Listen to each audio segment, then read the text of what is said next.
church in a day. It's so exciting. Just imagine, from a slab to a beautiful church edifice, ready for service on Sunday morning in 24 hours or less.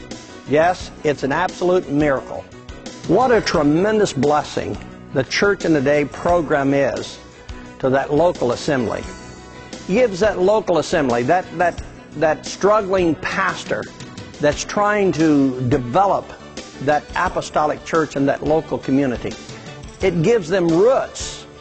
Not only does it give them roots, it brings a tremendous financial blessing to that local assembly.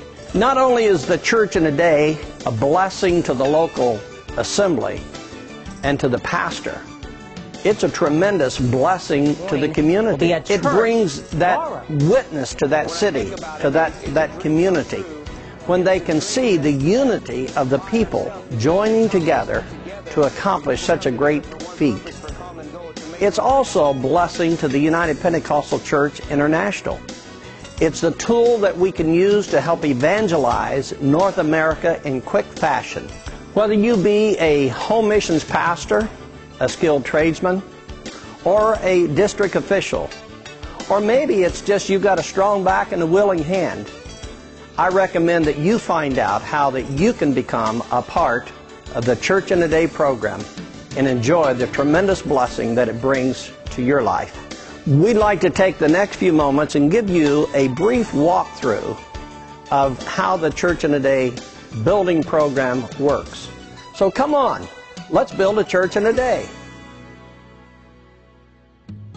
We'd like to talk to you first of all about the site selection for your Church in a Day project. You must consider, first of all, the local zoning. Is the site large enough to facilitate future growth? Is the environment around the site aesthetically pleasing? So we suggest in selecting your location that you take adequate time, and it would be important that you solicit the help of your local home missions director or a site committee to help you select that site. For the Church in a Day to be effectively implemented, there needs to be a good planning committee.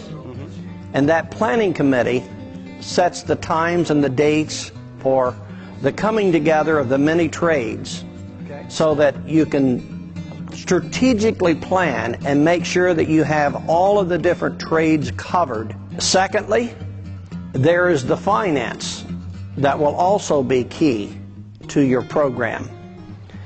It's recommended by the Home Missions Department that that local assembly have their land, and then of course they must have the foundation prepared for the church construction. I like to address conventional financing, and when we talk of conventional financing, we're talking of going to a local lending institution, a savings and loan, a bank, to provide financing for your facility.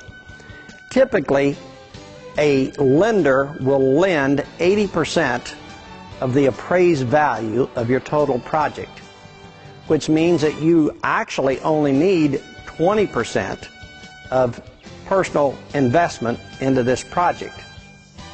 Please understand that with this labor contribution, it gives you a tremendous advantage. Typically, if you have your land and you have your slab in, and with all of the labor contribution, you can have as high as 40 to 50% equity. And so if 80% is financeable by the bank, you have far more equity position than is needed to obtain conventional financing for your project. What makes the Church in a Day effort so obtainable is the fact that you bring together all of these professionals of the trade. It's important that you have a full understanding of all of the trades that's required to perform this project. Not only professionals of the trade, but it's also important to have a good, strong labor force to assist and support the professionals of the trades. And also, there's food involved, and then all of the site preparation.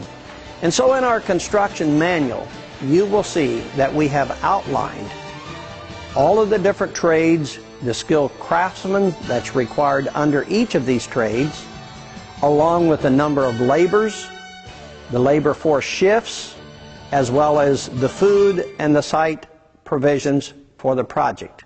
We should have a minimum of 2 meetings with all of the individual project superintendents at one time. With those 2 planning sessions, number 1, you can assure that you have the skilled tradesmen for each of the trades required in the project. Number 2, each of those skilled tradesmen will be responsible for bringing together the materials that's required to perform their trade. And so in these 2 planning sessions, you can be very, very much assured that you're well prepared for your church in a day construction. In the actual construction planning process, we strongly recommend that you do not endeavor to take this on until first you have visited and participated in another church in a day project. Come now and go with us on a little journey. We'd like to take you and allow you to actually share in 3 different church in a day construction projects. This will help you understand and see their tremendous camaraderie, their tremendous amount of energy, and of course the results of the actual construction. Now we have completed all of our construction planning, the site has been selected, the finance is in place, and we're approaching the construction day.